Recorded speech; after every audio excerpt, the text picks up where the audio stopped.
The International Society of Sports Nutrition recently published their position paper on nutritional concerns for female athletes. The authors read like a who's who of thought leaders in the field of sport nutrition and female athletics. As many of you know, Mel also specializes in fueling for the female athletes, so this has been an important point of discussion in our household. This isn't intended to be a comprehensive overview of the paper, although I will highlight what I found to be most important, especially for strength coaches and the female athletes that I work with. A couple of things the paper begins by briefly highlighting. Male bias in science, it's been a long-standing issue, and sports science in particular. It also starts with a brief discussion on the difference between sex and gender, which is an important conversation for us all to be aware of, especially for coaches, so that we can work towards creating inclusive spaces for all of our athletes. It then gets into hormone profiles. Here's a nice diagram of a typical menstrual cycle. Follicular phase, the midpoint is ovulation, and then luteal phase. You see estradiol peaks just before ovulation, drops during ovulation, peaks again to mid-luteal before returning to its baseline. For progesterone, pretty low throughout the follicular phase. It peaks just after ovulation into mid-luteal and then returns to baseline. Although, as Dr. Stacy Sims pointed out this last weekend at the ISSN conference, very few women have a typical menstrual cycle, so take typical with a grain of salt. Then gets into hormonal contraceptives. Hormonal contraceptives change pretty much everything. It's important to understand that there are many different types and generations of oral contraceptives. The different formulations means that we can't take research from one birth control and apply it to another. Different birth control pills have various derivatives of estrogens and progestogens. So it makes the research more complicated, but complicated doesn't mean we shouldn't research it. It just means we should research it better.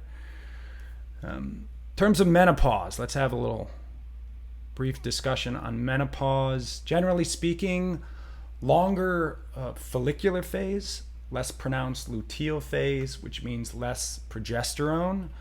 And as the paper points out, it's the ratio of estradiol to progesterone that gets impacted, which leads to a cascade of events.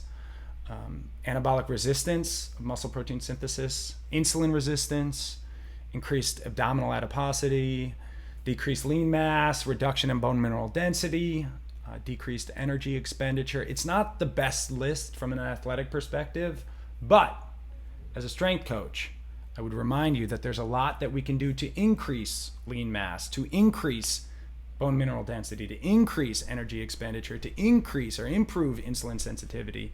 So it's not all fire and brimstone.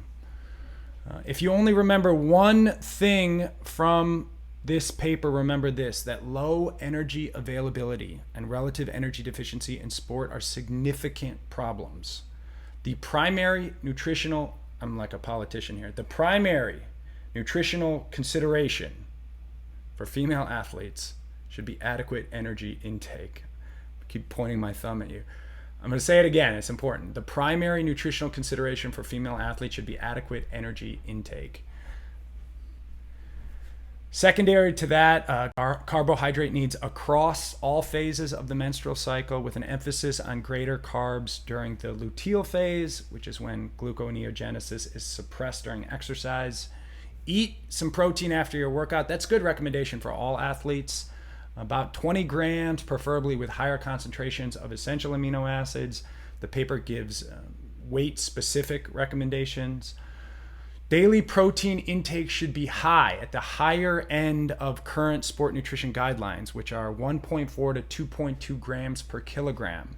Remember that 2.2 grams per kilogram is 1 gram per pound. Very easy for athletes in the States and North America to remember, 1 gram per pound. So if you're 130 pounds, that's 130 grams of protein a day. Stay hydrated. It's more of a problem in the luteal phase when progesterone is elevated, and in menopause when women are slower to excrete water during menopause. I didn't know that. Learn something new every day. Supplements. The paper highlighted a few: caffeine, iron, and creatine. Good to read about, good to understand. These kind of papers take an enormous amount of time, energy, resources, brain power, but they also give us access to the leading experts in the world in sport nutrition. So take advantage. I hope that was helpful, and I appreciate you getting strong and smart with science. I'll talk to you soon.